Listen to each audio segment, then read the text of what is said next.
hídrico, el agua en el ser humano, ¿ya?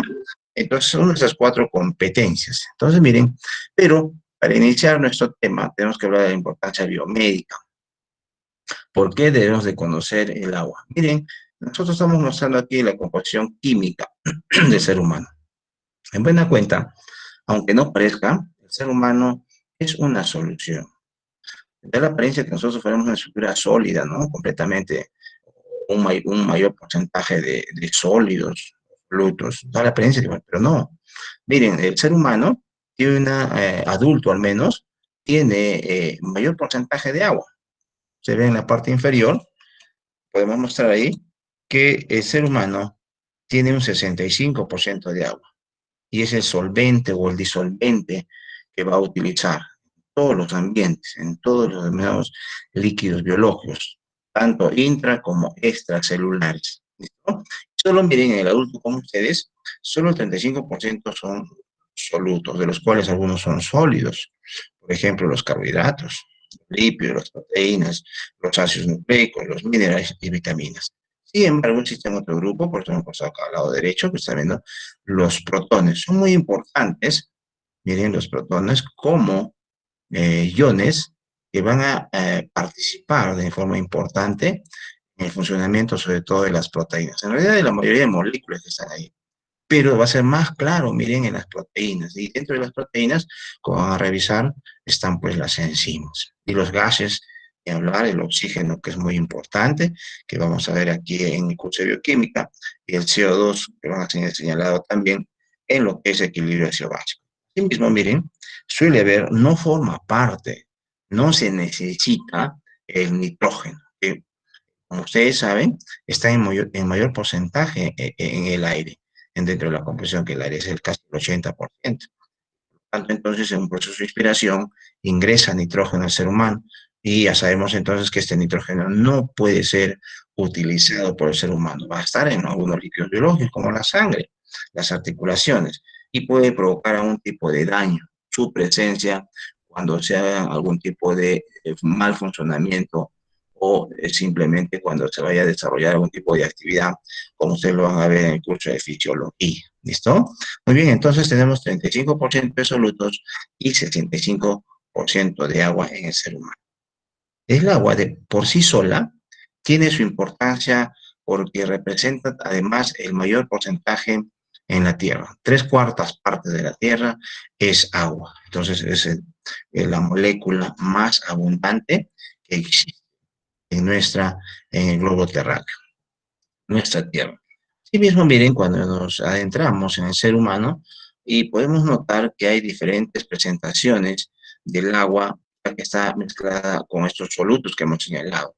Vamos a verlo al agua nunca sola, ¿no? Muy poco el agua está sola, de repente a nivel intracelular, pero normalmente siempre está mezclado con solutos, denotando algún tipo de estructura, ¿no? En el caso de la sangre, por ejemplo, la orina, el líquido que sale por la boca, las lágrimas, el sudor, etcétera, etcétera, ¿no es cierto? Vamos a ver que el agua va a tener diferentes formas de presentación cuando está mezclado con algunos solutos. Lo mismo sucede, miren, en estos ambientes que son importantes, que se llama extracelular, pero en el ambiente extracelular, como vamos a ver, van a estar presentes estos líquidos transcelulares, que van a representar hasta un 3% del agua corporal total. Son muy importantes, fíjense, en el caso del sistema nervioso central. En el sistema nervioso central hay cavidades, hay huecos. Por ejemplo, en los hemisferios cerebrales hay un par de huecos, derecho, izquierdo, ventrículo 1 y ventrículo 2, ¿no es cierto? Se comunica con el ventrículo 3, luego con el 4 y esto con el conducto del epéndimo. Y asimismo, justo alrededor de la masa encefálica cerebral está también el líquido cefalorraquídeo, ¿verdad? Entonces aquí tenemos un agua muy importante que se llama el líquido transcelular. Lo mismo aquí en el globo ocular, el humor acuoso, el humor vítreo. Igualmente la capa que envuelve el pulmón, el líquido pleural que está en la pleura, está conformado por dos capas, ¿no? La visceral y la parietal. La visceral muy pegada al pulmón y la parietal pegado a los músculos intercostales internos, externos y el diafragma. Ese líquido es muy importante para el funcionamiento pulmonar. De igual forma, miren, en el oído interno, en lo que se llama cóclea o caracol, donde está la endolinfa y perilinfa. Lo mismo, miren, este órgano muy importante, el corazón, que tiene una capa, que tiene dos capas, vamos a decir, ¿no es cierto? El pericardio, entonces la visceral, el pericardio visceral pegado al corazón y el parietal pegado a los músculos del mediastino.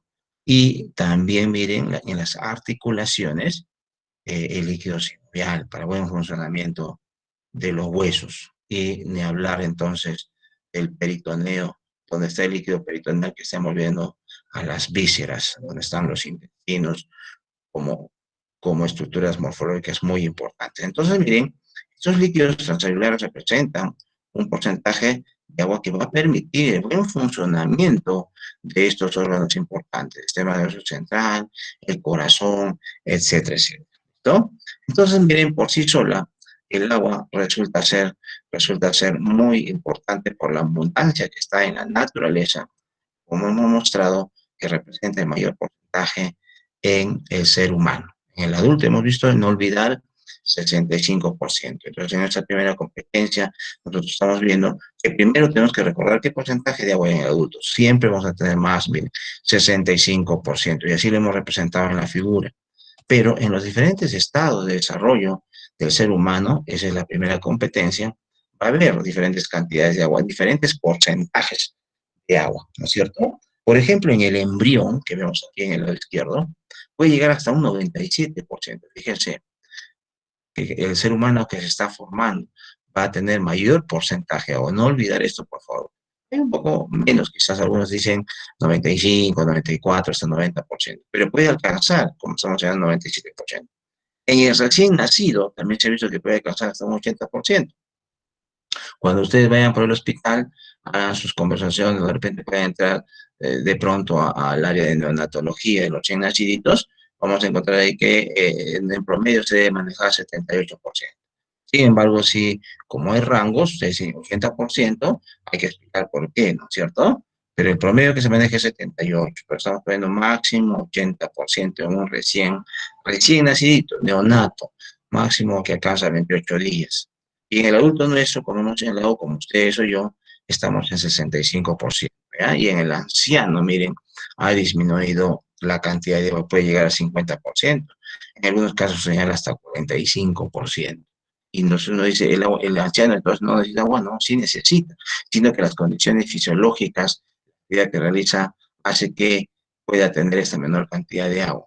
Entonces uno, y salta la pregunta de ustedes, ¿por qué hay mayor porcentaje en el embrión o en los estados de desarrollo iniciales que los estados de desarrollo finales, ¿no es cierto? Obviamente, como nuestro curso es bioquímica, hemos dicho nosotros el concepto de bioquímica el día de la clase inaugural. ¿Qué cosa es bioquímica?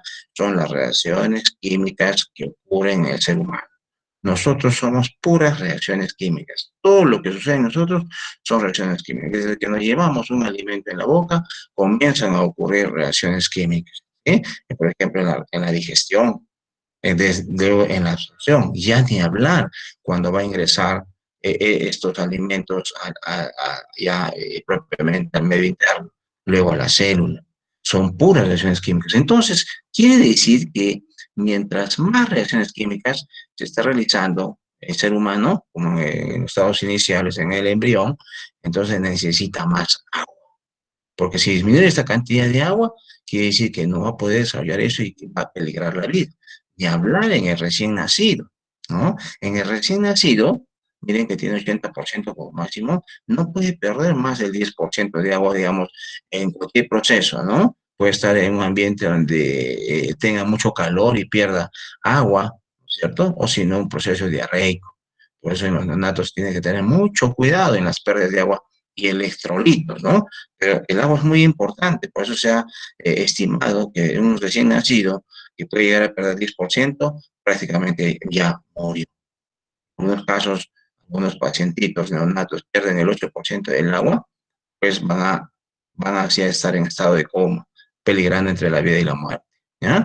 En cambio, en el adulto, miren, no quiere decir eso que lo podemos perder en cantidad de agua, bueno, 65%, puede llegar a perder hasta 25% de la cantidad de agua total, del agua corporal total que estamos competentes, que ahorita lo vamos a ver. Entonces, algunos con 20% pueden estar en estado de coma, depende de la naturaleza de esta persona, de la edad, de la carga genética, es decir, cómo está su genética, etcétera, una serie de factores, como sucede para todas las enfermedades. Y en el caso del anciano, miren, 50%.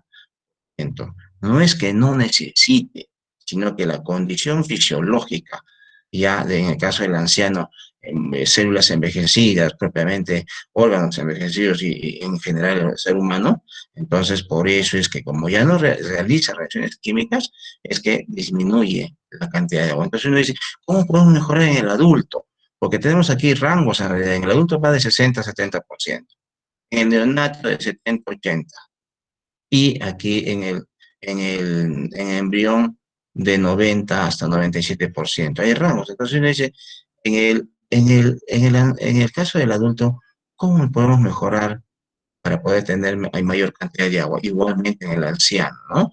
Todos los mayores desde la tercera edad, 60 años para arriba, 60, 70, 80 años. Claro que sí, ¿no? Son hábitos que hay que generar. Entonces, la única forma que existe es haciendo actividad física, moverse en la medida de sus posibilidades. Eso ya está demostrado. Ustedes como futuras enfermeras de repente van a asistir a algunos eventos nutricionales que necesita obviamente la enfermera, van a ver ahí que la única forma que existe para poder mejorar la condición física, el estado morfológico o mejorar la salud en buena cuenta es haciendo actividad física. Entonces, eso también va a ser para este caso. Si queremos tener mayor porcentaje de agua y nos va a dar más reacciones químicas, por lo tanto, también en nuestra fisiología, tenemos que hacer actividad física, ¿no? Asimismo, cuando nos vamos a los tejidos, vamos a ver que los porcentajes de agua en los tejidos también varían, no es igual. Por ejemplo, en el tejido sanguíneo o en la sangre, el mayor porcentaje es agua, 95%. En el músculo, miren, con mucha actividad. El músculo está realizando actividad todo el tiempo. En este momento, ustedes que están sentados, de repente algunos de ustedes están tomando notas, están moviendo un poquito, o de rato a rato se pueden estar parando. Miren, necesita agua. Uno de los tejidos que necesita la mayor cantidad de agua es el músculo, por la actividad que realiza. Miren, no parece, pero tiene 75% de agua. El hueso, que da la apariencia que es una estructura sólida, inerte, ¿no? Con prácticamente nada de agua, tiene 22%. El que sí, miren, no tiene prácticamente agua, es el tejido adiposo. Dicen, mientras más tejido adiposo, menos agua. Podemos llegar, dice, a 1% de agua en el tejido adiposo. Entonces, hay que tratar de mantener. El tejido adiposo es importante, sí, porque es la reserva energética más importante en el ser humano, pero no pues en exceso. Tiene que haber, está en proporción al biotipo, a la talla, etcétera, etcétera. ¿No es cierto? Pero es muy importante notar que el que tiene menor cantidad de agua es el tejido adiposo y la que tiene mayor la sangre. Y un tejido importante de mucho movimiento, de mucha actividad, a todos los movimientos que son el músculo, 75, ¿ya? Muy bien. Entonces, no olvidar que en el desarrollo embrionario, perdón, en el desarrollo del ser humano hay diferentes porcentajes de agua. A ver, todos vamos a repetir, algunos mentalmente, de repente unos dos por micrófono. ¿Qué porcentaje de agua hay en el embrión? 97.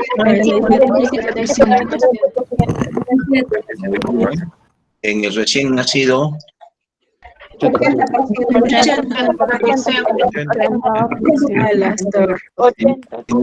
en ustedes, 65. en el anciano. 50%. Muy bien, chicos, entonces ya está la primera competencia. Yo lo he enseñado y ustedes lo han aprendido. Así tienen que ser estas clases, ¿ya? Porque si no, no tiene sentido. Porque si el profesor, bla, bla, bla, bla, y usted les dice objetivos, competencia, les pone 50 objetivos, yo no sé quién puede hacer eso. No, ni conociendo de repente el curso. Vamos a exigir a nuestros profesores, y ustedes también tienen que exigirle que esas competencias ustedes las tienen que saber al final. Por eso estamos haciendo repetición, ¿ya? Esto que se llama evaluación. Estamos entonces haciendo la evaluación en este momento que ustedes lo han aprendido. Muy bien, entonces la segunda competencia es cómo está distribuido el agua. Y hay que conocer cosas básicas acá, en general. Entonces, intracelular y extracelular. ¿Listo? Entonces, ¿dónde me doy cantidad de agua? ¿En la mente intracelular o extracelular? Miren, esto sí que tiene intracelular, 2/3. Entonces, digamos acá, extracelular, 1/3. Entonces, si hace el cálculo para una persona de 70 kilos de peso, como ustedes, un varoncito, por ejemplo, de 1,70 m, así como yo, 1,72 m, tenemos que tener este peso, 70 kilos. Y nuestra cantidad de agua, chicos, por favor, debe ser aproximadamente 42 litros. Entonces, miren, los nutricionistas, probablemente ustedes en algún momento van a hacer el cálculo, pero son valores aproximados, porque de acuerdo también al biotipo que tiene la persona, se hace el cálculo que tiene de agua, ¿ya? Entonces, si la vemos la persona con sobrepeso u obesidad, también tenemos que medir la cantidad de grasa. Hay formas ahora de medir la grasa que está debajo de la piel. Hay aparatos como los ómetros, ese tipo de cosas. Incluso ahora hay software, ¿no? Hay entonces, ¿cómo le llaman? Aplicaciones que con una foto, bueno, obviamente casi desnudos, ¿no? Con una trucita, ¿no? En el caso de las mujeres con su brasier pegadito, se toma la foto de frente y de perfil y calculamos exactamente la cantidad de grasa que tiene. Y en base a eso, vamos a calcular la cantidad de agua. O sea, mientras más grasa, menos agua. Esa es la relación, por favor. O sea, si nosotros vamos llenándolos de grasa, ¿ya? Vamos a tener menor cantidad de agua. Y si tenemos menor cantidad de agua, por favor, la relación que estamos haciendo, entonces vamos a tener menor cantidad de reacciones químicas. Y vamos a ver que en esas reacciones químicas participan alimentos como los carbohidratos, los lípidos, las proteínas para renovar, por ejemplo, la masa muscular, los carbohidratos y los lípidos para formar energía. Y para esa formación de energía se necesitan vitaminas, minerales. Entonces, el objetivo final bioquímico de la célula es formar ATP, energía. Esa energía sirve para todo el funcionamiento. Y entonces tienen que estar ocurriendo muchas reacciones químicas, chicos, por favor, tenganlo en cuenta. Quiere decir entonces que si nosotros tenemos mucha grasa, las reacciones químicas se van a detener, van a ser muy lentas o van a faltar, digamos, reacciones químicas. Entonces, si no se realizan reacciones químicas, no se va a formar ATP. Digamos, imagínense eso en el sistema nervioso central, en el cerebro, que controla y regula todo. Tenemos el hipotálamo, tenemos muchos sectores del cerebro que controlan, por ejemplo, el sueño. Y entonces por eso nos vamos a dormir. Espero que ninguno de ustedes que esté detrás de la computadora, que no lo podemos ver, se esté durmiendo. O que mi papá va a tener que venirlos a despertar. Entonces, eso es porque acumulamos mucha, comemos más de lo que necesitamos. Nos llenamos de grasa. Y si nuestra alimentación también es pobre en nutrientes, por eso existe una carrera de nutrición. Entonces, ¿qué son los nutrientes? Justamente lo que hemos enseñado. Carbohidratos en una cantidad determinada. Lípidos, bien, 60 gramos, digamos. Proteínas, y ahí van a ver ustedes las proteínas con los aminoácidos esenciales. Las vitaminas, los minerales, vamos a ver entonces en bioquímica dónde se necesitan estas vitaminas y minerales para formar ATP. Y dentro de toda esa formación de ATP, también el oxígeno, que es muy importante para todos los tejidos. Si no hay también el oxígeno, causa la muerte también, ¿cierto? Entonces, chicos, tienen que ustedes tomar en cuenta todo eso. De caso contrario, si no tenemos una buena nutrición, nosotros vamos a quedar dormidos. Podemos tener mucha agua. Y si hay menos agua, porque ha sido reemplazado por grasa, porque así es, entonces cada vez nos estamos más complicados. O sea, entonces son una serie de factores que nosotros tenemos que considerar para mantenernos activos. Nuestra nutrición, el oxígeno y el agua. Todo eso tiene que estar en conjunto, porque solo pensamos, buena alimentación. Y algunos piensan que una buena alimentación es comer harto, ¿no es cierto? Entonces se llena de grasa y pues, ¿por qué tengo tantos sueños y como bastante? No, pues estamos comiendo en exceso y estamos reemplazando la grasa por el resto que necesitamos, por músculo de pronto. Y el músculo, ustedes ven, necesita tener un buen porcentaje de agua para hacer su reacción. Y igual, de igual forma, el cerebro. Entonces, bien, nuestra segunda competencia es que hay mayor cantidad de agua intracelular, 2/3. De estos 42 litros que más o menos tengo yo o que tiene algún compañero suyo que está por ahí, debe tener 28 litros a nivel intracelular. ¿Ah? 42 litros, la mayor cantidad de agua es intracelular. Y esta agua se encuentra en dos formas. La más importante es libre, miren, dentro de la célula está libre, 95%. ¿Para qué es esa agua dentro de la célula? Para poder disolver todas las moléculas que llegan ahí. Pueden ser la glucosa, los aminoácidos, de repente un ácido graso. Y los iones, por ejemplo, que pueden llegar, digamos, como cloruro de sodio, el agua se va a encargar de separarlos para que esté como sodio y cloro. Nunca vamos a encontrar una sal en el agua como cloruro de sodio. Siempre van a estar separados en sus iones. Cloruro de sodio. De repente uno va al cloruro de potasio, ¿no? El potasio y cloro. Cloro y sodio. No puede estar porque el agua se encarga de disolver. ¿Y qué vamos a disolver? Separar. Muy importante, entonces, el agua libre a nivel intracelular. Un agua que está pegada a esas moléculas que son muy importantes, las proteínas, es a veces como inherente a ella, que se llama agua de solvatación. No sale. Entonces, esa se llama el agua asociada a proteínas. Y representa un porcentaje bajo, pero importante, que es el 5%. A nivel extracelular, de los 42 litros, 14 están fuera de la célula. Cuando nosotros vamos a hablar de extracelular, es lo que no conforman la célula, o si no, cuando empieza el desarrollo embrionario son puras células, ahí sí hay extra, pero ya cuando nos hemos formado adultos, hay grupos celulares que se han transformado en diferentes estructuras, ¿no es cierto? Por ejemplo, las articulaciones. Las articulaciones no son células, ahí más bien son espacios, son bolsas. Y así tenemos entonces espacios también vacíos, como hemos dicho, en el sistema nervioso central, en el oído interno, en la pleura, el pericardio, ¿no? Entonces, miren, estos 14 litros están divididos en lo que se llama el intersticio y el intravascular. En el intersticio de estos 14 litros hay de 11 a 12 litros. Y comprende dos, el espacio intercelular, entre célula y célula. Por ejemplo, si tenemos el tejido epitelial, lo que está entre célula y célula. ¿Listo? O en el músculo también, lo que está entre una célula muscular y otra, que están muy pegados, pero que sí hay agua. ¿Estamos bien? Pero hay otro que es el líquido transcelular, que son esos espacios más grandes que hemos señalado, ¿no? El líquido cefalorraquídeo, por ejemplo, ¿no? El líquido intraocular, el líquido sinovial, el líquido pleural, el líquido pericárdico. Todos ellos, nos falta el líquido peritoneal también, ¿verdad? Todos ellos incluyen lo que es el espacio extracelular y donde está el intersticio que forma parte dentro de ella el líquido transcelular, ¿ya? Algunos tejidos no tienen espacio entre célula y célula, es el caso del tejido epitelial. Otros tienen espacios bastante grandes. En general, en el intersticio que comprende el intercelular y el transcelular hay de 11 a 12 litros.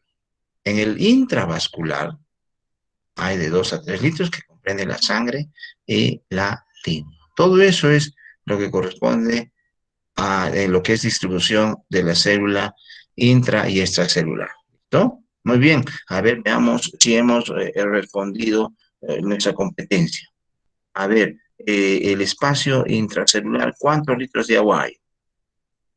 28 28. litros. 28 litros. Dentro del espacio intracelular, ¿dónde hay mayor cantidad de agua? ¿Como libre o como ligada? Celular Libre. ¿Para, para qué está esta agua libre? para Para disolver las moléculas dentro de la célula. Muy bien. Los líquidos transcelulares corresponden al intracelular o extracelular. Extracelular. Extracelular. Comprendido. Entonces, chicos, bien, le estamos dando ya las preguntas que vamos a tomar en el pasito de teoría, ¿ya? Anoten, por favor. Esto es fijo. Ya estas preguntas están dadas, ya les hemos dado como 4 o 5 preguntas, faltan 5 más. ¿Listo? Así de simple es esto, o sea, ustedes tienen que saber, por eso decimos competencia, si decimos objetivo, meta, entonces se metan, eso debo saberlo después, dicen ustedes. Se van a estudiar, no estudian, dejan de lado. Acá es como los chiquitos del colegio. Los chiquitos del colegio ya están aprendiendo, o sea, ellos se van a la casa si han aprendido, si no, no se van. Por eso tienen que darse ahora a las 3, 4, 5, 6 de la tarde. Porque antes cuando se dejaba para ir a la casa, ¿qué hacíamos? Nos vamos a almorzar, a dormir, a mirar televisión y no aprendíamos, ¿verdad? Pues ahora nuestros niños están mejor preparados que nosotros, porque ustedes lo han hecho seguro así, ¿no? Pues ahora están aprendiendo. Muy bien, funciones del agua. Miren, las funciones del agua están en orden de importancia. ¿Ya?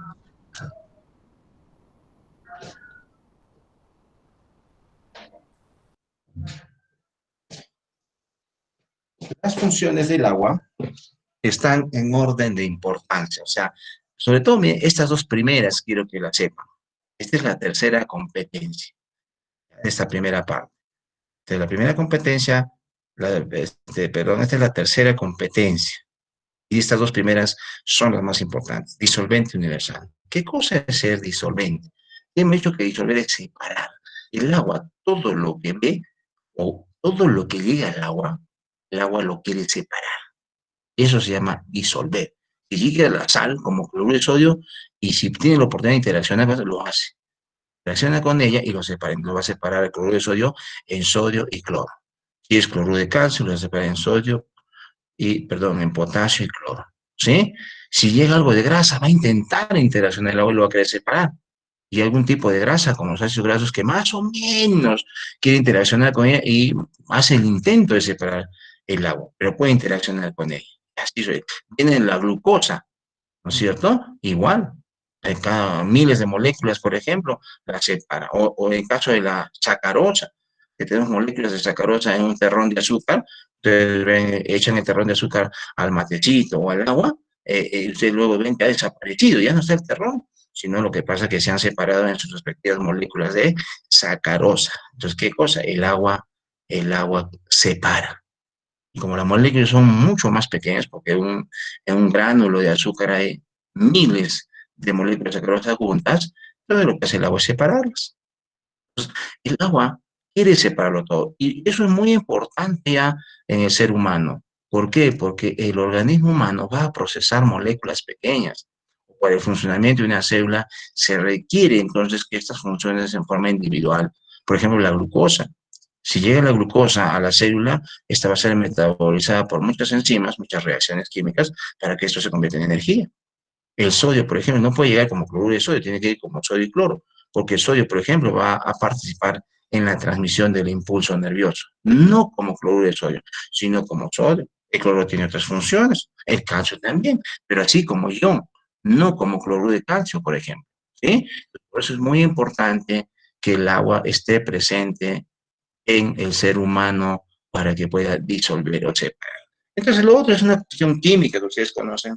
Es muy sencillo de recordar porque el agua está conformado por dos átomos, ¿no? El oxígeno y el hidrógeno. De manera muy sencilla, miren, son un átomo muy electronegativo, el oxígeno, y un átomo muy electropositivo como el hidrógeno. Entonces, como ellos comparten electrones, el oxígeno está jalando más electrones, por eso va a tener una carga aparente negativa. Y la pérdida de este electrón en hidrógeno va a determinar que se quede con una carga aparente positiva. O sea, no tiene carga, es una carga aparente que se llama polo positivo por el lado del hidrógeno y polo negativo por el lado del oxígeno. Entonces el agua es polar. El agua tiene polos, no tiene carga. Entonces toda aquella molécula que sea polar, el agua lo va a separar. Ejemplo, los alcoholes, ¿no es cierto? Como el etanol. También, entonces, muchos otros que son componentes polares. Pero también el agua va a separar a aquellas moléculas que sean sales, ¿ya? Un cloruro de sodio. Todos aquellos que tengan carga van a ser separados también por el agua. Y en este ejemplo podemos notar eso con esta sustancia que también nosotros consumimos todos los días, el cloruro de sodio. Un terroncito de cloruro de sodio está conformado por iones sodio con carga positiva y iones cloro, fíjense así.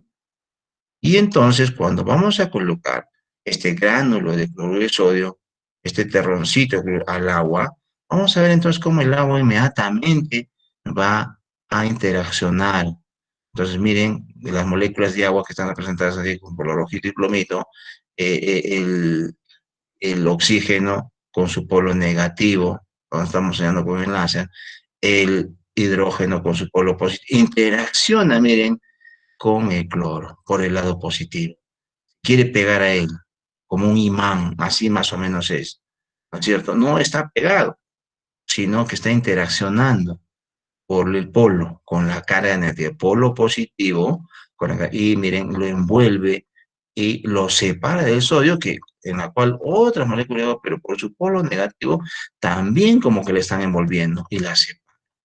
Y por eso estamos viendo por separado el sodio con su carga positiva y el cloro con su carga negativa. ¿Qué ha hecho el agua? Disolver. ¿Qué cosa es disolver? Separar. Aquí también podemos ver lo mismo, ¿no? Como poco a poco el agua está interaccionando con este terrón de cloro y la está separando en sodio y cloro. Esa es la primera función que tiene el agua. Función disolvente nuestra, todo lo quiere disolver. Entonces, lo otro que vamos a recordar, chicos, por favor, al menos en el ser humano, porque estamos haciendo en el ser humano, es que las dos únicas moléculas con las cuales el agua no puede interaccionar por ningún lado, ¿ya? Y por lo tanto no la puede separar nada de nada, no puede interaccionar, es el triglicérido y el colesterol esterificado, la grasa. Por eso, miren, es difícil. Nuestras enzimas son las que van a ayudarnos a disolver esta grasa. Pero el agua no lo puede separar los triglicéridos. ¿Ya? Entonces, recordamos, dos moléculas que están presentes en el ser humano, imposible interacción con el agua, es el triglicérido y el colesterol esterificado. Para poder utilizar estos triglicéridos y este colesterol, vamos a ver que se van a necesitar de enzimas. Entonces, ahí si está presente las enzimas, ahí sí vamos a poder metabolizar. Pero va a requerir, por eso es bien difícil eliminar la grasa, porque no está separada, no puede ser separado por el agua. Sin embargo, ustedes pueden notar, y se puede ver en cualquiera de las personas, que las proteínas que están mayormente en el músculo, fácil se pueden degradar. Es fácil perder peso perdiendo masa muscular, es muy fácil. Pero a ver, pierdan pues grasa. No se puede. ¿Por qué? Porque no hay agua ahí. No pueden actuar en forma adecuada las enzimas para hacer perder la grasa. Pero en cambio el músculo sí, fácil, muy fácil, ¿sí? Entonces la única forma también de estimular, como hemos dicho, es haciendo actividad física. Eso nosotros debemos de tomar en cuenta. ¿Ya? La primera función importante del agua entonces es disolvente. ¿Cómo podemos ganar agua? Haciendo actividad física, que se quede en nuestro organismo el agua, no en grandes cantidades tampoco, ¿no es cierto? Porque tenemos patologías en las cuales se va a acumular agua en el espacio intercelular que se media veces es peligroso también. Muy bien, segunda función muy importante, termorregulador. Termotemperatura reguladora, controla o regula la temperatura. O sea, el agua controla, sí. ¿Cómo es que el agua impide, cuando nosotros queremos pasar de un estado normal, nuestra temperatura corporal normal es 37 grados, ¿no? Un poquito más, un poquito menos, sobre todo un poco menos, 36,8, 36. Pero cuando hay un proceso febril, se liberan entonces las pirógenas, hay todo un mecanismo bioquímico, entonces la temperatura puede ir subiendo, porque ese calor puede ir aumentando, pero quien va a impedir que cambie esta temperatura del agua o del ser humano es propiamente el agua. ¿Por qué? Porque presenta un elevado valor de calor específico. ¿Qué quiere decir elevado valor? En palabras sencillas, que si nosotros queremos cambiar la temperatura del agua, vamos a tener que suministrar mucho calor, mucho calor.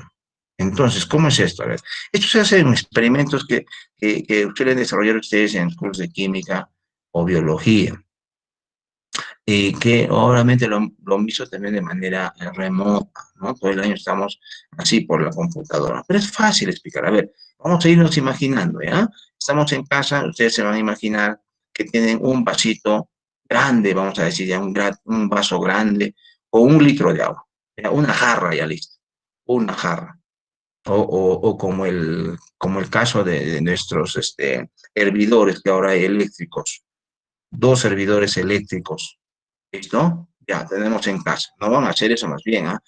Sino imaginémonos, es para que lo que hemos podido hacer en el laboratorio. 2 servidores eléctricos, imaginémonos, de la misma marca, ¿ya? En uno le echamos 1 litro de agua y al otro le echamos 1 litro de etanol puro. ¿Estamos bien? En un hervidor 1 litro de agua y en el otro hervidor 1 litro de etanol. ¿Listo? Muy bien. Ahora colocamos un termómetro en ambos en ambos recipientes, en ambos hervidores. Y medimos la temperatura. Obviamente el agua va a marcar, más o menos haciendo frío, ¿no? 18 grados probablemente. El etanol también va a ir por ahí, 18 grados de temperatura del agua y el etanol.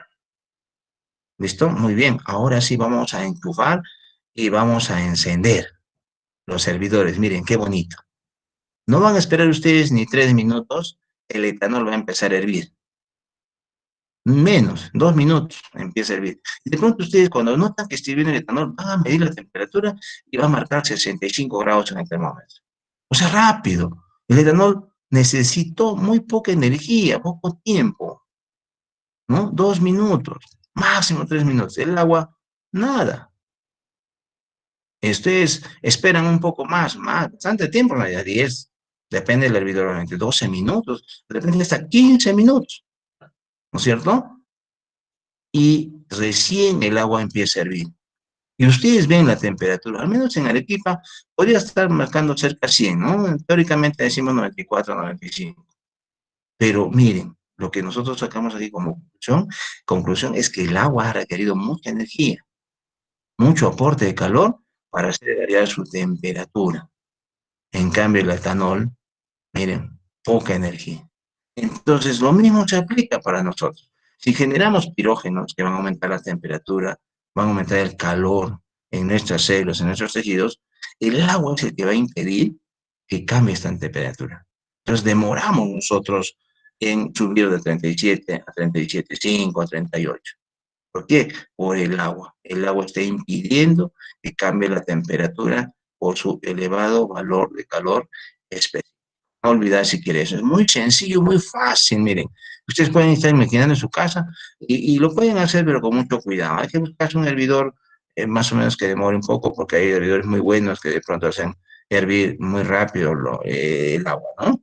Pero resulta bastante sencillo en realidad esto. Entonces, no olvidar, por favor, esta segunda función muy importante del agua, su función termorregular por su elevado valor de calor específico, de impedir el cambio de temperatura del agua. Gracias a eso, nuestra temperatura corporal no varía, demora. Tercera función, lubricante. Como concepto, ¿qué es un lubricante?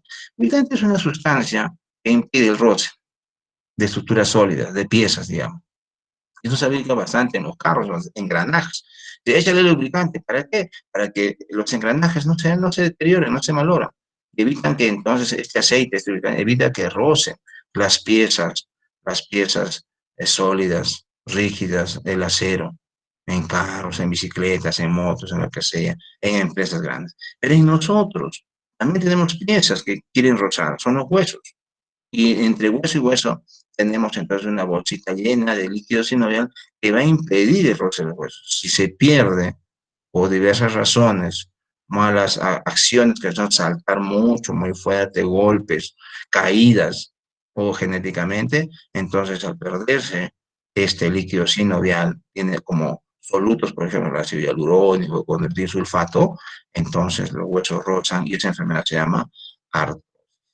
Por eso hay que hacer cosas delicadas, pero si uno va a hacer cosas fuertes, hay que hacerlo con mucho cuidado.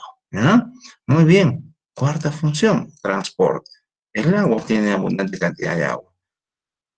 La sangre, perdón, tiene abundante cantidad de agua. Y ahí llegan todas las moléculas, nutrientes. También lleva la sangre algunas sustancias de excreción, como la urea, el ácido úrico, la creatinina, y se elimina vía renal. Entonces, el agua transporta todas estas moléculas que vienen del proceso de la digestión o cuando se tienen que eliminar o excretar, a llevar, ¿ya? Y la siguiente función es mantener la forma de la célula. Muchas de las células mantienen su estructura que se llama turgencia. El caso del glóbulo rojo, que tiene una forma de disco bicóncavo, va a mantener su estructura gracias también a la cantidad de agua que tiene. Si pierde agua, el glóbulo rojo va a reducirse de tamaño. Se llama crenación y esos experimentos también se hacen en el laboratorio. Entonces, en buena cuenta, el agua en general, en todas las células, hace que mantenga esta estructura que se llama turgencia. ¿Ya? Muy importante, sobre todo en los jóvenes. Ustedes, sus células muy turgentes porque mantienen esa cantidad de agua. En los ancianos las arrugas, las células desgastadas, como que no pueden conservar el agua. Por eso llegan este tipo de estructuras en forma de arrugas, en conjunto de células que han perdido agua, ¿no? Entonces, si uno quiere mejorar, creo que la única forma es hacer actividad física, al menos va a menguar en algo, porque la vejez no se puede retroceder, ¿no?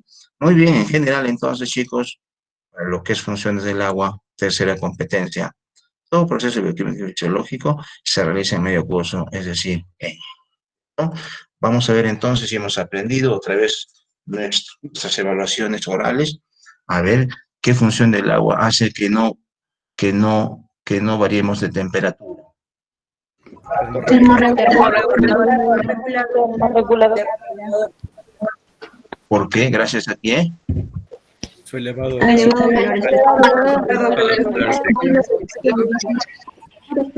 bien. ¿Por qué el agua? ¿Cuál es la característica química que hace que el agua quiera separar todo? Disolvente. ¿Por qué el agua es disolvente universal mejor? ¿Gracias a qué? Por su Polaridad. Porque es polar. Muy bien. Porque es polar, ¿sí? Por los polos. Gracias, ¿cuál es la característica química que hace que el agua sea disolvente universal? Porque tiene polos, o es polar. Muy bien, ¿listo? Dos preguntitas, entonces ya están resueltas. Tiene la característica del control de la temperatura por la función termorreguladora, porque tiene elevado valor de calor específico. Muy bien, entonces miren, eso que se llama equilibrio hídrico va a determinar que todo lo que nosotros tenemos como moléculas dentro del organismo, como es agua y muchos solutos, tiene que mantenerse en cantidades constantes. Todo eso que se mantiene se llama equilibrio, ¿ya? O también tiene un término que se llama homeostasis. ¿Qué cosa es homeostasis? Mantenimiento de la constancia. Porque si yo solo pongo equilibrio, me da a entender muchas cosas. Ya mejor manejamos así en forma completa, o equilibrio hídrico, o equilibrio ácido básico, vamos a ver más adelante en pH y equilibrio ácido básico, mejor así, o si no, homeostasis. ¿Qué cosa es homeostasis? Mantenimiento de la constancia. Todas nuestras moléculas tienen que mantenerse constantes. En el caso suyo, hemos dicho, el agua, ¿qué porcentaje de mantenerse? 65%. ¿Qué pasa si disminuye? Peligroso. Hemos dicho que en el caso del neonato, no puede perder más de 10%, de forma absoluta, ¿no? Incluso algunos neonatos, cuando han perdido el 7% del agua, ya están en coma, ya están a punto ya de morir. Igual el ser humano, es entre 15 y 25%. Quizás una persona, no sé, genéticamente dotada, ¿no? Es mucho para averiguar ahí, es bastante complicado averiguar por qué algunas personas resisten más, incluso en esta enfermedad, en la pandemia, por ejemplo, ¿no? Todos somos diferentes, por qué algunos reaccionan mal, mueren rápido, otros normal, incluso hay unos ancianos de 80 años, se han contagiado con coronavirus y no les ha hecho nada. Las mujeres, ¿por qué? Entonces hay mucho que resolver ahí. Algunos han encontrado, yo también he deducido que son las hormonas. Pero si fueran las hormonas, los varoncitos también, jovencitos hubieran muerto, hubieran tenido, pero no tienen. Entonces hay mucho más por averiguar ahí, ¿ya? Entonces, esto es un componente genético, hay rangos. Por eso decimos, un neonato, máximo 10, un super neonato, digamos, pero la mayoría en 8% ya está con pérdidas de agua del 8%, ya está a punto de morir. Algunos en 7, igual en el ser humano. La mayoría en 18, 16 ya está totalmente mal. Algunos de repente han aguantado 25%, 20%, ¿no? Entonces, eso depende de muchas cosas que es difícil averiguar, pero tenemos que saber entonces que el caso del adulto puede soportar perder un poquito más de agua que el recién nacido, obviamente, comparado con el niño, el adolescente, ¿no? Un adolescente de 13, 14 años. Porque uno ya de 16, 17, ya casi adultez temprana, ya está a punto de poder soportar algunos embates entonces fisiológicos. Pero tenemos que nosotros entender que no se puede perder mucha agua porque está relacionado a un desenlace fatal. Entonces, por eso el agua tiene que mantenerse constante. No solamente el agua, todo el resto de moléculas que se van a dar en fisiología. ¿Cómo se llama eso? Homeostasis. ¿Qué cosa es homeostasis? Mantenimiento de la constancia. Entonces, si uno pierde, tiene que recuperarlo. Por eso se llama eso equilibrio hídrico. Y aquí tenemos, miren, cómo perdemos el agua. en la parte inferior azul. ¿Y cómo podemos compensar? Iniciemos entonces mejor cómo eliminamos el agua por la orina todos los días. Es un mecanismo fisiológico normal, natural. Se tiene que perder sí o sí, a no ser que falle el riñón. También hay más o menos en promedio 1400. En las heces hay 100 mililitros que se pierden. Pérdidas a través de la piel por transpiración, o sea, en este caso sería sudor, que uno siente que se ha mojado el polo, ¿no es cierto? O hay sudor en la cabecita, en la espalda, en diversas partes. Entonces uno siente más o menos 100 mililitros en una situación normal, por si acaso, ¿no? A no ser que sea una época de mucho frío, donde, bueno, no va a sudar uno mucho, ¿no? Que a veces no se siente. Pero no, en esta época, por ejemplo, que el clima está medio raro, nosotros, a pesar de estar sentados, estamos sudando un poquito. Nos damos cuenta, ¿no? En partes que son importantes del ser humano. Perdemos 100 mililitros. Obviamente, si uno hace mucha actividad física, pierde mucho más. Eso es diferente. Estamos hablando de una cuestión de reposo, una actividad moderada. Lo otro que es importante, miren, son las pérdidas insensibles. Se pierde agua también a través de la piel, porque llega a la piel, no se acumulan y se volatilizan, simplemente se pierden y uno no se da cuenta y es bastante. 350 mililitros, la piel aparentemente está seca, ¿no? Pero que vemos a nivel molecular, se están perdiendo moléculas de agua y es bastante. Mire, sudores 100 mililitros y las insensibles también a través de la piel son 350. La vía respiratoria, respirando o hablando, también, miren, 350. Entonces, estas pérdidas insensibles son muy importantes. Son 700 mililitros, tanto por la piel como el tracto respiratorio. Entonces, esa es la forma como no nos damos cuenta y perdemos agua. En total, entonces, perdemos aproximadamente 2.300 mililitros de agua por día. ¿Cómo podemos compensar? Hablar todos los días también nuestra bebida, ¿no? Los jugos, los refrescos, en los alimentos, en las verduras, hay en total, miren, más o menos 2.100 mililitros en todo lo que bebemos y consumimos como alimentos. Pero miren, una cantidad de agua importante, nosotros lo vamos a producir. Y esta agua se puede producir más si hacen ustedes actividad física. Esta agua se va a producir en las mitocondrias. No olvidar, por favor, en las mitocondrias cuando se va a formar la energía en forma de ATP. O sea, concomitante a la formación de ATP, se va a formar esta cantidad de agua, de 200 a 300 mililitros. Incluso algunos textos ponen 1/4 de litro de agua, medio vaso de agua, es lo que nosotros estamos sintetizando en el día. Y si hacemos actividad física, vamos a producir un poco más de agua. Por eso les decía, es muy importante hacer actividad física. Por eso, esta agua es por la combustión de los alimentos, por las reacciones químicas, pero estamos especificando aquí de que es la que se produce en todas las mitocondrias del organismo humano, donde haya mayor producción de energía. Y ustedes están intuyendo, dicen, ¿dónde hay mayor producción de energía? ¿Quién trabaja más? El músculo esquelético, o sea, la mayor producción de agua por combustión de los alimentos, por reacciones químicas que ocurren en cada una de las mitocondrias, en las miles de millones de mitocondrias, es en el músculo esquelético. Obviamente también va a haber en el músculo cardíaco, en el cerebro, en el hígado, en el resto. Pero donde se produce la mayor cantidad de agua es en el músculo. A trabajar el músculo esquelético, a darle movimiento. Nadie le está diciendo que salgan a correr, nadie le está diciendo que troten, nadie le está diciendo que sean competidores de maratones o que vayan al gimnasio, no. Solamente hagan movimiento, muévanse en la casa, ¿ya? Si termina, estamos en un intermedio y llega el basurero, ayuden a botar la basura, se ponen su mascarilla, salen, bueno, casi trotando a botar la basura, vayan a comprar a la tienda, con mucho cuidado, obviamente, y cuando ya se pase la pandemia, salgan ustedes a ayudar a la mamá al mercado, muévanse. Y si no hay nada que hacer en el día, prendan la radio y pónganse a bailar. Eso tenemos que hacer. Tienen que hacer movimiento, ¿ya? Para producir mayor cantidad de agua. ¿Listo? Actividad física, 200 mililitros. ¿Listo? Muy bien. A ver, retroalimentación del equilibrio hídrico. ¿Cómo es la mayor pérdida de agua? ¿Cómo se pierde la mayor cantidad de agua todos los días? Por la orina. Por la orina. Orina. Por la orina. Por la orina. ¿Cuánto de agua produce el hombre por día? 2.300. 200 mililitros. 1300. ¿Cuánto de agua el hombre produce en las reacciones químicas? Esa era la pregunta. 200. 200 mililitros. 200 mililitros. 200. Ya le hemos dicho bien. La producción de agua que tiene el hombre es aproximadamente 200, ¿no? 200 hasta 300, va a depender de la actividad que realicemos. ¿Listo? Muy bien, entonces hemos terminado nuestra primera parte. Vamos a ir a nuestra segunda parte.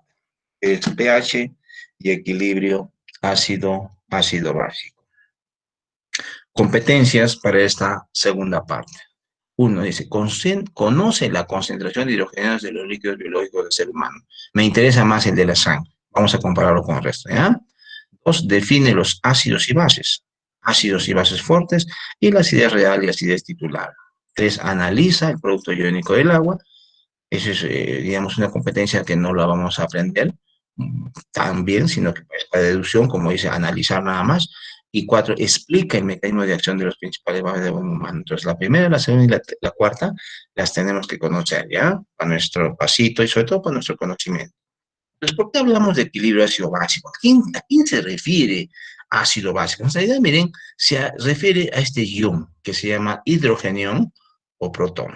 Este hidrogenión o protón es muy importante y todo está relacionado a él en lo que decimos equilibrio ácido básico, porque va a tener influencia, mucha influencia en el funcionamiento de prácticamente todas las moléculas que están en la célula o en el ser humano, pero sobre todo el funcionamiento de las proteínas y dentro de las proteínas las enzimas. Estas concentraciones de hidrogeniones o la cantidad de hidrogeniones que hay en cada ambiente biológico, en cada líquido biológico, tiene que estar constante. Nosotros hemos dicho todo tiene que ver con homeostasis, mantenimiento de la constancia. Si hay pequeñas variaciones de esto, también nos puede causar la muerte. Miren, este ioncito, ¿ya? En variaciones pequeñas, porque si nosotros vemos, por ejemplo, en el sodio, en el potasio, en el calcio, las variaciones son grandes, groseras. En la variación es pequeñísima para causar la muerte. Vamos a ver entonces primero, ¿cuánto hay de concentración de hidrógenos en sangre en normalidad? Ustedes ven, miren este valor, 0.70398 normal, un valor bastante bajo, ¿no es cierto?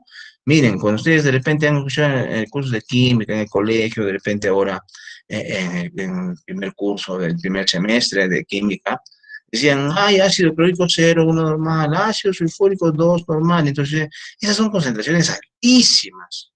Pero miren este valor.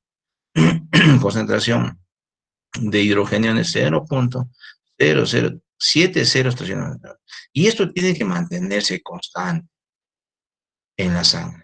Porque miren, matemáticamente yo omito un 0 acá, como que lo sumo con otro, no hay variaciones, porque es un valor bastante bajo. Pero fisiológicamente, si la célula quisiera que haya un 0 menos, este ser humano ya murió, está muerto. ¿Listo? Por eso entonces estamos diciendo, esto tiene que mantenerse constante. A pesar de ser un valor tan bajo, tan bajo, tiene que mantenerse constante. La variación de un solo cero causa la muerte. Muy bien. En el lisosoma, que es una organela de la célula, sí, la lisosoma es ácida, miren. 0,4015. Es bastante bajo en realidad. ¿Ya? Igual miren en el estómago, 0.01. Algunos están creyendo, escuchamos hablar a algunos profesores, decían, si tú sacas un poco de ácido del estómago, es ácido clorhídrico, lo ponemos en un vasito, pones tu dedo y te degrada, entonces, porque igual te hubiera pasado por el estómago, ¿no es cierto? Están creyendo que la concentración en el estómago, por ejemplo, es 2 normal, 4 normal, ahí recién se va a degradar el dedo, 5. ¿Cómo va a ser? Este valorcito es tan chiquito, ¿ya? Pero miren, cuando nosotros lo convertimos a valores de otra forma de expresión que lo hizo Sorensen hace muchísimos años, hizo un artificio matemático. Miren, al valor de concentración de hidrógenos de la sangre, que estamos recordando ahorita, le ha llevado el logaritmo. Y miren, allá el logaritmo de este valor sale un valor negativo, numérico. Entonces, todo valor negativo numérico digamos, como valor fisiológico, nos va a significar a ustedes disminución, ¿no? Oye, hemos encontrado en esta persona menos, no menos, como que menos, negativo es malo. Entonces, digo, no, esto va a llevar a confusión a los estudiantes, sobre todo de fisiología, de bioquímica, de las carreras médicas. Entonces dijeron, no, vamos a positivarlo. Entonces, vamos a hacer mejor el lado positivo, vamos a convertirlo colocando el signo negativo. Entonces, menos logaritmo, entonces positivo, va a ser positivo, o sea, más 7,4, y el más ustedes saben, se sobreentiende, y sería 7,4. Es decir, entonces, esta concentración de hidrogeniones, haciendo este ejercicio matemático, lo hemos convertido en 7,4. Y a eso se ha llamado matemáticamente pH. Entonces, vamos a ver como concepto, por favor. Al final me lo van a decir. ¿Qué cosa es pH? Es una forma de expresar la concentración de hidrogeniones o protones. Repito. ¿Qué cosa es pH? Es una forma de expresar la concentración de hidrogeniones. Porque esto es lo que existe, señoritos y señoritas. Concentración de hidrogeniones. Esto es un artificio matemático. El pH no existe. Es un artificio matemático. Por eso cuando nos hablan de pH, yo tengo que pensar en esto, porque esto es lo que existe. El valor de concentración es bastante bajo. Pero convertido a este valor numérico como pH, entonces nosotros tenemos que decir lo siguiente. A ver, vamos a comparar acá. Ponemos allá el pH de esta concentración, nos va a salir 7,4. Si hallamos el pH del lisosoma, 4,8. Y si hallamos la concentración de hidrogeniones del estómago convertido a pH, 2,0. Estamos viendo aquí, no lo vean como una reacción matemática, sino más bien que si el pH, perdón, si la concentración de hidrogeniones es muy baja, pH es alto. Concentración de hidrogeniones es alta, el pH es bajo. O sea, mientras el pH sea más bajo, hay una alta concentración de hidrogeniones. Y aquí lo podemos ver. Ahí está, miren, una representación esquemática. Miren, el pH 7,4 tiene poquitos hidrogeniones. Vamos al pH 4,8, un poco más, y el que tiene menor valor de pH tiene una alta concentración de hidrogeniones. Nosotros tenemos que pensar en esto, porque lo que existe, como hemos dicho, es concentración de hidrogeniones. Y cuando nosotros estamos hablando de pH, estamos refiriéndonos entonces a esta concentración de hidrogeniones, por ese concepto. ¿Qué cosa es pH? Es una forma de expresar la concentración de hidrogeniones. A mayor pH, menor concentración de hidrogeniones. A menor pH, mayor concentración de hidrogeniones. ¿Estamos bien? Entonces ustedes tienen que recapacitar en esto. Muy bien. Entonces, como ya sabemos que el pH es concentración de hidrogeniones, se ha establecido una escala de pH que va desde 0 hasta 14 o de 1 a 14. Vamos a explicar entonces uno, y en ustedes va a salir la pregunta, no se van a decir, pero ¿por qué es de 0 a 14 o de 1 a 14? ¿Por qué no ha sido de 0 a 20 o de 1 a 20 o de 1 a 30? ¿No es cierto? Más fácil de recordar, un mejor, un valor más chiquito, de 0 a 4, ¿no es cierto? De 2 a 4 alcalino, y de 0 a 2 ácido, y neutro 2. ¿Por qué no ha sido así? ¿A quién se le ha ocurrido poner esta escala de 0 a 14? Bueno, vamos a demostrar ahora entonces que neutro es 7, de 7 a 1 o a 0 es ácido, y de 7 a 14 es alcalino.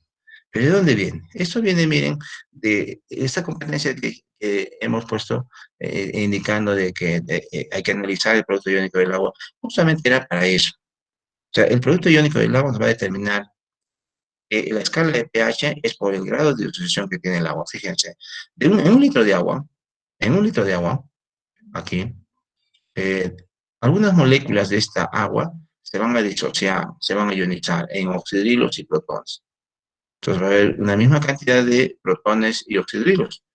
Y miren, si nosotros revisamos ahí la concentración de hidrogeniones, va a tener este valor de normalidad, 0,60199.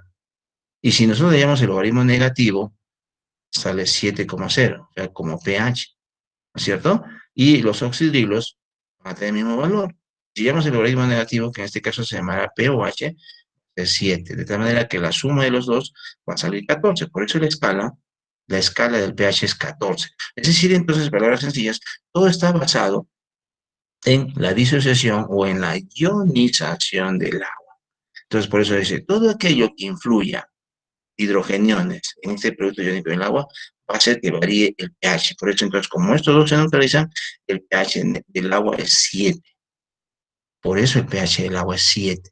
Entonces, cualquier molécula que ingrese al agua y modifique la concentración de hidrogeniones, se va a modificar el pH. Entonces, el pH del agua pura es 7.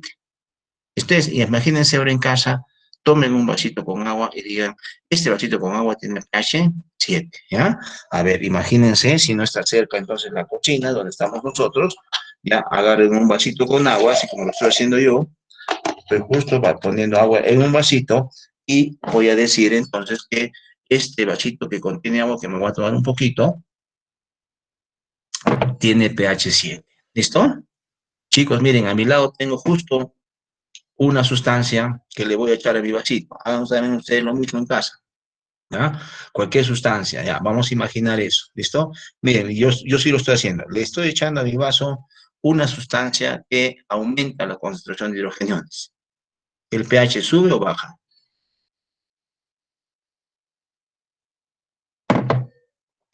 Baja. Baja. Baja. Se han demorado, pero está bien. ¿Ya ves? Miren, está facilito, ¿no? Entonces, miren, el pH del agua es 7. Entonces, hemos dicho, si aumenta la concentración de hidrogeniones, el pH baja. ¿Se dan cuenta? Entonces, acá está. Aumenta la concentración de hidrogeniones, el pH baja. Hemos podido empezar acá. Miren cómo baja. Si aumenta la concentración, el pH disminuye. Muy bien. Ahora al revés. Voy a agregarle otra sustancia que va a desaparecer los hidrogeniones. No sabemos cómo, no interesa eso, pero echamos la sustancia y los hidrogeniones han desaparecido. Entonces, ¿qué pasa con el pH? ¿Sube o baja? Sube. Sube. ¿Ya? Eso tienen que tenerlo claro. ¿Ya? Tienen que tenerlo claro eso. Entonces, queremos que aumente o disminuya el pH, van a haber sustancias en nuestro medio que van a hacer que incremente o disminuya el pH. Normalmente vamos a usar casi siempre sustancias, al menos para la parte oral, para que el pH pueda subir. ¿Sí? ¿Estamos bien? Normalmente. En muchas de las enfermedades, casi siempre vamos a buscar que el pH suba, porque el organismo tiene tendencia a que el pH baje en el estómago o a nivel interno, en las enfermedades como la diabetes. El pH baja, baja, baja. ¿Sí? En el estómago el pH baja, baja. Por eso hay acidez y a veces gastritis. ¿Estamos bien? ¿Estamos entendiendo? Entonces, normalmente vamos a tener que utilizar sustancias que eleven el pH. ¿Estamos bien? ¿Y qué quiere decir eso? ¿Que aumente o disminuya la concentración de hidrogeniones? Disminuye. ¿Listo? Disminuye. Siempre vamos a buscar eso, porque el organismo, por las enfermedades, hace que más bien aumente esta concentración. Miren, qué bueno, miren, esto tiene aplicación clínica. Por eso estamos haciendo equilibrio ácido básico, ¿no? Esta es la parte básica, química, bioquímica, pero queremos que ustedes lo entiendan de diapositivas, todo eso, para que ustedes lo puedan estudiar y repasar, si es que se olvidan. No es difícil, como se dan cuenta. Un poquito que nos hace dudar, ¿verdad? Un poquito, cuestión de práctica, y tienen las figuras, entonces, esa figurita es muy importante. Ustedes van a decir, a ver, acá, bueno, ustedes pueden poner, estos son valores de pH de situaciones reales, pero ustedes pueden decir, a ver, esto es lo que yo tengo de hidrogeniones. Si quito los hidrogeniones, el pH sube. Si aumento los hidrogeniones, el pH baja. ¿Listo? Esta figurita, este esquemita es bastante práctico para que ustedes puedan analizar y practicar, ¿ya? Entonces, claro, eso es lo que les vamos nosotros a dejar. Muy bien. Entonces, en base a eso, como les estaba diciendo, existen pues sustancias químicas que pueden llegar a nosotros y pueden modificar el pH, como ácidos y bases. ¿Qué cosa es un ácido? Una sustancia que entregue o cede protones al agua. ¿Qué es una base? Una sustancia que quita, absorbe, desaparece los hidrógenos o protones del agua. Entonces, va a depender de nosotros de lo que llegue. O de pronto que el organismo humano forme, porque a veces el ser humano forma. Y entonces, si va a pasar eso que ha formado de la célula a la sangre, se va a modificar el pH. Vamos a ver, el ser humano está produciendo muchos ácidos y van pasando a la sangre. ¿Qué pasa con el pH? ¿Aumenta o disminuye?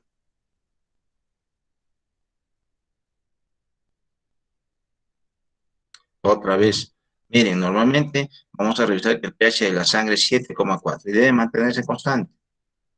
Y de pronto en una enfermedad como la diabetes mellitus, se está produciendo muchos ácidos que van a ir entregando protones a la sangre. ¿Qué va a pasar con el pH? ¿Aumenta o disminuye? Disminuye. Disminuye. Disminuye. Peligroso. Peligroso. Entonces, no hay sustancias que vayan a desaparecer los hidrógenos. Solamente en base a mecanismos pulmonares, como van a ver ustedes en fisiología, sí puede desaparecer los hidrógenos. Las enfermedades pulmonares, bueno, hay enfermedades pulmonares que también hacen lo contrario, ¿no?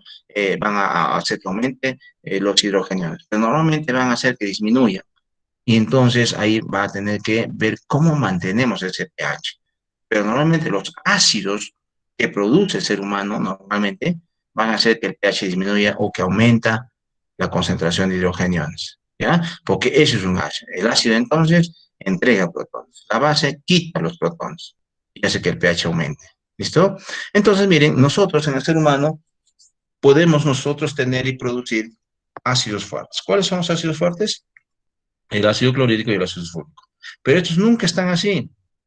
Como son ácidos fuertes, van a disociarse completamente. ¿Qué es un ácido fuerte? Está completamente disociado en agua. Lo mismo sucede, pero lo bueno es que en el organismo humano no hay bases fuertes. ¿Ya? No hay. Por eso no hemos puesto nada acá en verde. Pero lo que sí hay son ácidos fuertes. ¿Quiénes son? El ácido clorhídrico y el ácido sulfúrico. Pero como estamos diciendo, están completamente disociados. Como somos más agua que solutos, entonces estos dos nunca van a estar como ácido clorhídrico, como ácido sulfúrico. Va a ser como hidrogenión, cloro, ochinosulfato e hidrogenión. Así lo podemos ver acá, miren. Imaginemos que ustedes tienen un frasquito acá que hay ácido clorhídrico puro y hay 100.000 moléculas. Vamos a imaginar que le vamos a echar acá el ácido clorhídrico al agua. Miren, inmediatamente ingresa el agua, el ácido clorhídrico se separa en cloro e hidrogenión. Todito se separó, miren. No hay, por eso en el lado izquierdo no pongo ya ácido clorhídrico, porque ya no hay ácido clorhídrico, ¿qué hay? Cloro y protón. Los 100.000 ácidos clorhídricos se han convertido en 100.000 protones y 100.000 cloros. Entonces, este es un ácido fuerte. ¿Por qué? Porque se disocia completamente en agua, se ioniza completamente en agua, porque son iones en realidad. Ese es un ácido fuerte. ¿Listo? Muy bien. ¿Qué cosas son ácidos bases débiles? Los ácidos y bases débiles son aquellos que se ionizan, disocian muy pobremente en agua. Aquí tenemos, miren, hartos, incluso me he quedado corto porque no me hubiera alcanzado las diapositivas porque son cerca de 300 a 400 ácidos débiles que el ser humano produce y a veces consume. Miren, el ácido acético, producto del metabolismo de muchas moléculas, sobre todo el alcohol, el ácido láctico, ¿no? En el ejercicio extremo, el ácido pirúvico, el ácido acetoacético y ácido beta-hidroxibutírico que se producen en la diabetes. Estos son los llamados cuerpos cetónicos, el ácido acetoacético y ácido beta-hidroxibutírico, que a veces le causan la muerte al paciente diabético. Por eso yo le digo cuerpos cetónicos, no, cuerpos satánicos, porque lo van a mandar al otro mundo al pobre paciente.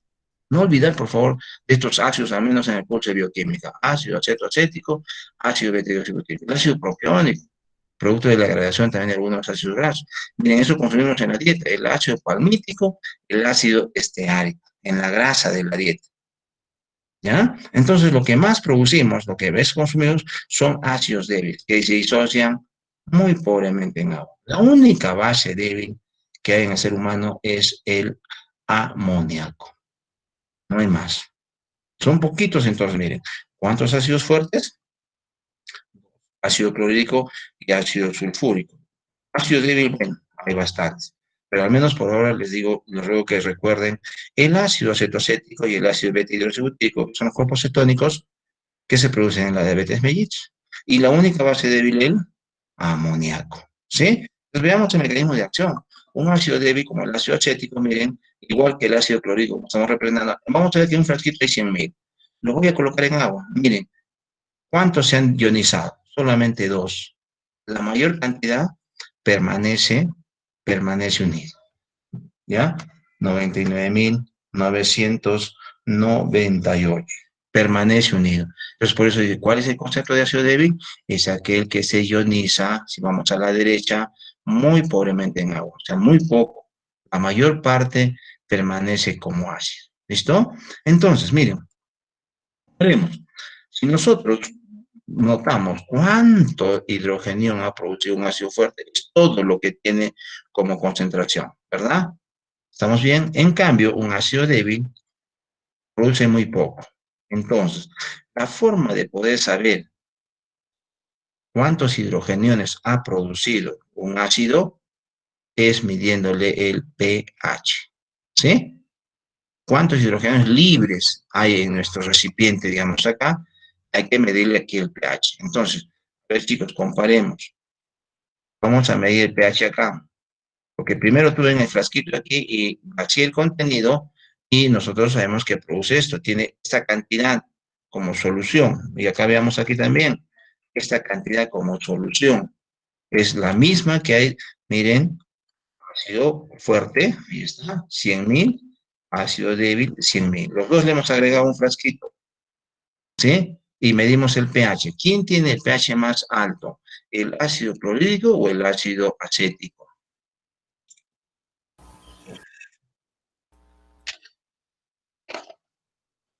¿Quién tiene el pH más alto? El clorhídrico. Ácido clorhídrico. Traten de participar otros, a ver. ¿Quién tiene mayor pH? Otra vez, miren. No se me confunden. Miren. Yo tengo un frasquito, esta solución. No olvido dibujar aquí un frasquito, hubiera dibujado. Pero en este frasquito que estoy haciendo como rodeando con el láser, digo, acá hay ácido clorhídrico 100.000 y le he echado el agua. Y ya he dicho concepto, se va a producir esta cantidad de hidrogeniones. 100.000. ¿Ya? Entonces, ahora tengo acá un frasquito también imaginario, 100.000 de ácido acético. Lo he vaciado y esta cantidad de hidrogenes me ha producido libres. ¿Sí? Entonces, pero inicialmente en ambos frasquitos, en el ácido acético había 100.000 de ácido acético y había 100.000 de ácido clorhídrico. Entonces ahora, como voy a medir el pH y veo quién tiene el mayor pH, el ácido acético o el ácido clorhídrico.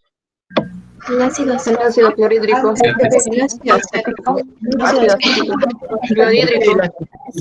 ¿Por qué el ácido acético tiene mayor pH? A ver la persona que ha contestado eso. Porque tiene hidrógenos. Menor cantidad de hidrogeniones. Muy bien, miren, porque tiene menor cantidad de hidrogeniones. Sí, miren, acá hay solo 2, en cambio aquí ¿cuánto hay? 100.000. Si medimos el pH de 100.000, va a haber un pH bajo. Y si medimos el pH de 2, va a haber un pH alto. Y este es, como les decía, esta es nuestra figurita clave. Ahí está.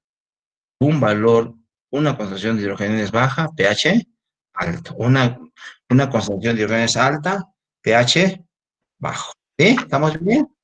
¿Estamos bien, chicos? Hay que practicar. Esa figurita nos va a decir, ¿ya? Entonces, miren, esa cantidad de hidrogeniones que nosotros podemos medir mediante el pH y nos está midiendo los hidrogeniones libres se llama acidez real. Así se le llama. Es un concepto, ¿no? ¿Qué cosa es acidez real? Es la cantidad de hidrogeniones libres que produce un ácido. Repito, ¿qué es acidez real?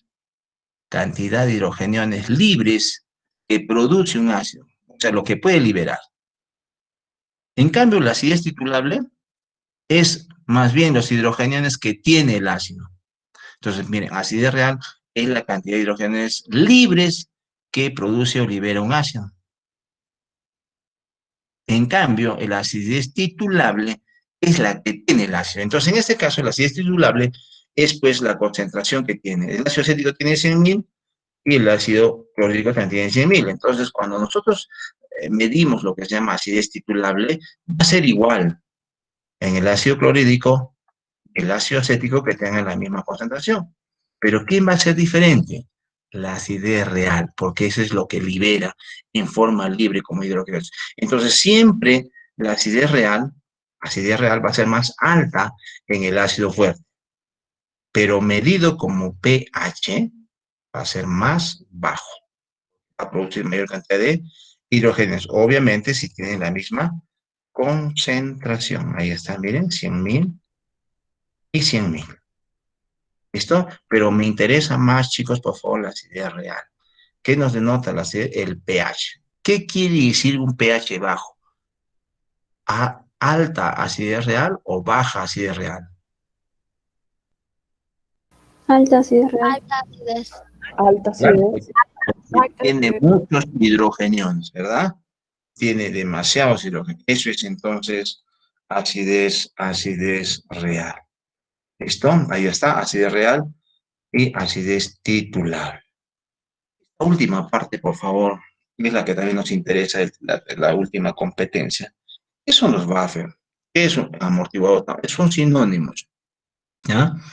Buffer, amortiguador o tampón son sinónimos. Va a tamponar, va a amortiguar, va a bufferar. Unos chiquitos, como ustedes a veces lo leen, dicen buffer, no hay problema. No problem, como digo yo, en la pronunciación, ¿ya? ¿Por qué? Porque efectivamente en castellano eso se lee buffer todavía, ¿no es cierto? O hablamos inglés o hablamos castellano. Uno dice, no, hay que combinar, sí, pues sí sabes muy bien.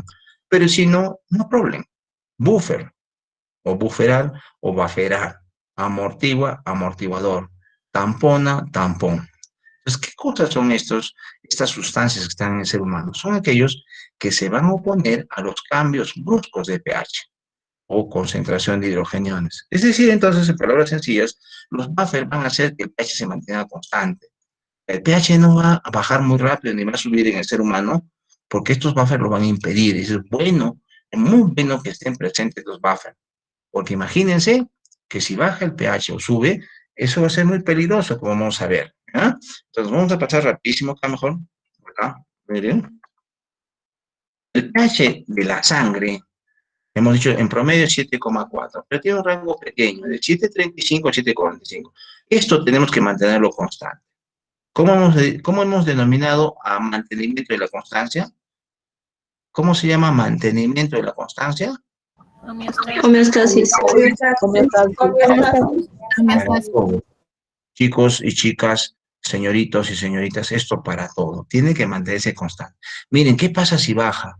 Estas son enfermedades que se llaman acidosis. Hay dos tipos, metabólica y respiratoria. Igual si se eleva, estas enfermedades van a denotar alcalosis. Hay dos tipos, metabólica y respiratoria. Un ejemplo de acidosis metabólica, por ejemplo, diabetes mellitus. Un ejemplo de alcalosis metabólica, vómitos severos. ¿Ya? Estos vómitos que a veces, cuando ustedes, las señoritas, esperamos que nadie tenga enamorado o esposo, entonces miren, cuando se enojan con el enamorado, se enojan, delante de él quieren hacer su teatro, se ponen el dedo a la boca y comienzan a vomitar, algunas se han desmayado. Entonces no hay que hacer eso, ¿ya? Porque vamos a llegar a una etapa de alcalosis metabólica. Clásico, muy fácil también de resolver este problema, pero es peligroso al menos en las alcalosis de tipo respiratorio o en las sesiones de tipo respiratorio, porque son enfermedades pulmonares que nos pueden causar la muerte. ¿Cómo? Miren, el pH de 7,35, que es el límite de abajo, este rango tan pequeño, puede llegar a 7,0. De 7 para abajo, miren, no se va a morir. Por eso ponemos aquí límite compatible con la vida. Lo mismo por acá, 8 para arriba, se muere. Entonces, miren, en la diabetes mellitus es clásico escuchar coma diabético, en realidad es coma acídico. ¿Por qué? Porque el pH bajó tanto que hace que el paciente se muere. Incluso, miren, ¿se acuerdan que hablé de rangos en pérdida de agua? Igual también hay rangos aquí en lo que es pH. Pero eso no quiere decir que todos los pacientes, si llegan a 7, ya van a estar para morir. No, mentira. Hay pacientes que en 7,25 o 7,2 ya han entrado en coma. ¿Ya? Por este pH tan bajo, miren, 7,2, miren, una unidad y medio, nada más. Se desmayan, usted lo lleva al hospital, el paciente es diabético, el familiar es diabético, vamos al hospital, de menos el pH 7,25, pero el doctor aquí nos ha enseñado que máximo 7, o tiene, ¿por qué decían? No, no, no, estamos diciendo aquí tiene que ver una cuestión genética, el biotipo, la alimentación, la actividad física, un montón de factores que van a determinar que esta persona tiene un pH 7,25, depende de una persona muy fuerte, genéticamente muy bien, puede llegar acá, pero muchos pacientes, miren, si llegan a 7,2, ya entran en coma. Por eso apenas está bajando el pH, apenas está bajando el pH, pero hay que tener mucho cuidado para que esto regrese. Y un poquito nos va a avisar eso, la concentración de glucosa en sangre. Cuando se pasa de 300 miligramos por ciento, por ejemplo, hay que tener mucho cuidado. ¿Para qué? Para poder saber sin medir el pH en sangre, porque hay que estar sacando una muestra de sangre, porque no contamos hasta ahorita con un aparatito, digamos, que poner el dedito y nos diga el pH, ¿no? Así como los oxímetros, ¿no? Los oxímetros, qué bonito esos aparatitos, ponemos el dedito, ¿no? Podemos medirnos todo el día, cada minuto, y no hay problema. Así de pronto ya se va a inventar un aparatito para medir el pH. Sería bonito, en la diabético sobre todo. Entonces, miren, en gran problema que hay que sacarle la sangre al paciente para poder saber cuál es el pH. Pero más o menos nos avisa la concentración de glucosa. El paciente tiene 350, no, picha, que el pH está bajando. Entonces, hay que llevarlo al hospital o en casa. Ahora se hace la administración de suero fisiológico de 0,9% para tratar de bajarle, de aumentarle, por favor, el pH y también, obviamente, la glucosa. Pero lo importante es ahí que baje la concentración de glucosa y esto hace relación a que el pH se eleve. ¿Ya? Entonces esto es peligroso. En 7,35 va disminuyendo, peligroso. Nadie va a esperar a que llegue a 7, porque lo más probable es que en 7,2 ya entre en coma y en 7,1 ya esté muerto. Estamos hablando de límites extremos, ¿ya? Límites extremos. Igual acá, igual. En 7, por ejemplo, 7,7, ¿no? 7,55, ya probablemente el paciente esté en coma, porque como eso sucede en las enfermedades respiratorias, hay una hiperventilación terrible que va a afectar a otros órganos, y obviamente el pH, y probablemente en 7,6, ¿no? Ya esté en una condición muy peligrosa, 7,7, a punto ya de morir. ¿Ya? Esos son límites extremos, como estamos diciendo. Pero obviamente nadie va a estar vivo a pH 9, nadie va a estar vivo a pH 6. No hemos encontrado, al menos en ninguna revisión, en ningún paciente. ¿Ya? Entonces, por lo tanto, debe mantenerse el pH. Todo esto, de estas situaciones de disminución o aumento por encima de 7,45, por debajo de 7,45, se llaman alteraciones del equilibrio ácido-básico. Y la única forma, por favor, quiero que recuerden, de estas alteraciones del equilibrio ácido-básico es midiendo el pH de la sangre. El pH de la sangre, del suero o plasma. Yo les voy a poner valores de pH de la orina. Igual el pH de la orina, por ejemplo, oscila entre 5 y 8. Listo, digo, paciente, le hemos medido el pH de la orina y hemos encontrado 7,2. Está en acidosis, ¿cierto o falso? Falsa. Falso. Claro, Ácido. no tiene nada que ver la orina. La orina no tiene nada que ver, falsas. Tengo que decir es el pH de la sangre. El único que me dice alteraciones del equilibrio ácido-básico es el pH de la sangre. No de la orina, no del líquido cefalorraquídeo, de ninguna otra medición. Que ellos tengan sus propios pH, que hay que medir para evaluar otro tipo de condiciones, eso es diferente. Pero para la acidosis y alcalosis, se tienen que medir sí o sí el pH de la sangre. Es el único que nos va a decir si hay acidosis o alcalosis, o se puede estar acercando a la muerte por acidosis o alcalosis.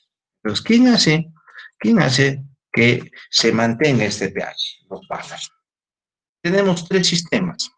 El primero se llama sistema bicarbonato, el segundo se llama sistema fosfato y el tercero se llama sistema proteína. El sistema bicarbonato tiene 2 componentes, el ácido carbónico y el ion bicarbonato. Aquí está, miren, este es el ácido carbónico superior y este es el ion bicarbonato. El sistema fosfato, sistema monobásico, aquí arribita, y el fosfato divaso abajito. Y en el sistema de proteínas tenemos a un aminoácido que participa, que forma parte de las proteínas, se llama el aminoácido histidina, no olvidar, ¿ya? Histidina es el aminoácido que tiene este grupito, que tiene un anillito que se llama imidazol. Este imidazol, entonces, en una secuencia de proteínas, puede estar en un estado aquí, miren, protonado o desprotonado. Esto sería el ácido y este sería el ion ácido de las proteínas, del imidazol, de la histidina, y este sería el ion sin protón, desprotonado. ¿Listo? Bueno, en general, para poder saber, para no nos compliquemos mucho la vida de estos 3 sistemas, el más importante desde el punto de vista fisiológico es el sistema bicarbonato, con el ácido carbónico y ion bicarbonato. ¿Por qué? Porque este sistema va a ser regulado vía pulmonar y renal. ¿Cómo así? Entonces, los dos órganos van a hacer que se impida su eliminación, sobre todo el riñón. O sea, cuando, por ejemplo, nosotros vamos a utilizar el ion bicarbonato para aferrar el exceso de hidrogeniones, entonces el riñón no lo va a eliminar, ¿ya? Va a hacer que se retenga para que siga funcionando como buffer. Igualmente el pulmón para el ácido carbónico, que regrese y nosotros podamos utilizar este ácido carbónico ion bicarbonato para mantener el pH constante. Desde el punto de vista químico, el mejor son las proteínas, por lo malo que las proteínas van a bufferar muy poco tiempo, igual que los fosfatos. En cambio, el bicarbonato pueden estar días, meses, en el caso del diabético, bufferando o amortiguando los hidrogeniones. Por eso decimos que el mejor buffer, desde el punto de vista fisiológico, porque tiene un control, una regulación pulmonar y renal, es el sistema bicarbonato, o el ácido carbónico ion bicarbonato. Por eso al sistema de bicarbonato lo hemos utilizado aquí para ver cómo funciona. Miren, aquí estamos mostrando un vasito con agua, donde tenemos a este sistema el ácido carbónico de bicarbonato y tenemos una determinada cantidad de hidrogeniones, miren, 8, que me están dando un valor de pH. Vamos a imaginar 7,4. ¿Sí? Eso tiene que mantenerse constante porque si aumenta o disminuye estos hidrogeniones, resulta peligroso, ¿sí? Y aquí estamos imaginando entonces que por ahí se han producido algunos ácidos que en color rojito están entrando, miren, al agua, a la célula o a la sangre. Entonces, si estas hidrogeniones se mantienen constantes, ¿el pH sube o baja? A ver, respóndame. Esto, miren, ya ingresó. Esto es lo que había, ahora hay esta cantidad.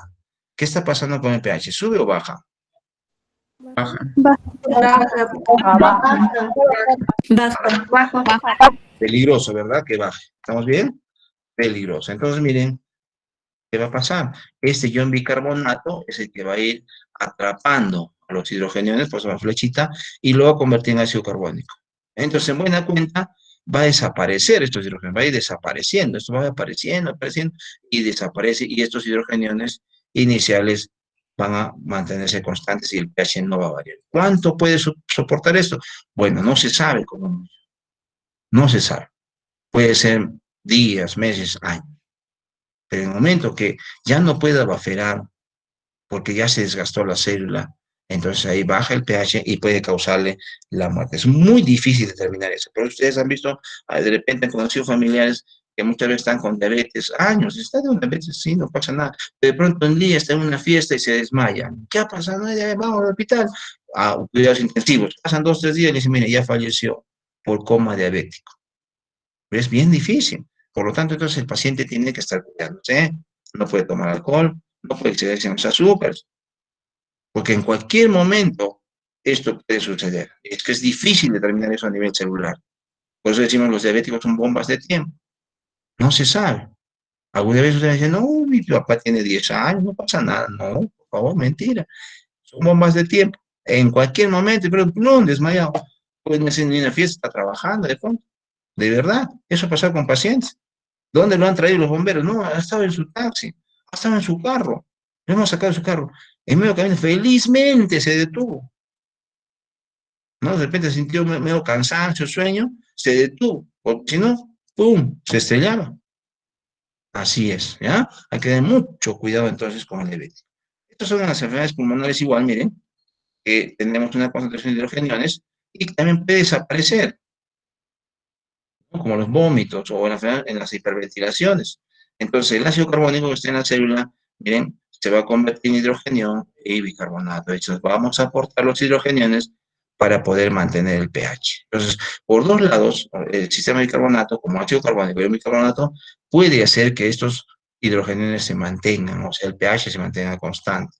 Igual como el otro caso, entonces, no se sabe hasta qué momento puede hacer esto el ácido carbónico para mantener constante esta concentración de hidrogeniones o el pH y el ser humano pueda mantenerse, lo cual es peligroso, como decimos entonces aquí, que si desaparecen muchos hidrogeniones, el pH aumenta y podría causar la muerte, ¿no? Entonces, miren chicos, estas diapositivas las vamos a pasar y vamos a enviarles a su al grupo de WhatsApp y también va a estar colgado en el aula virtual. ¿Alguna pregunta aquí, por favor? ¿Tienen alguna pregunta?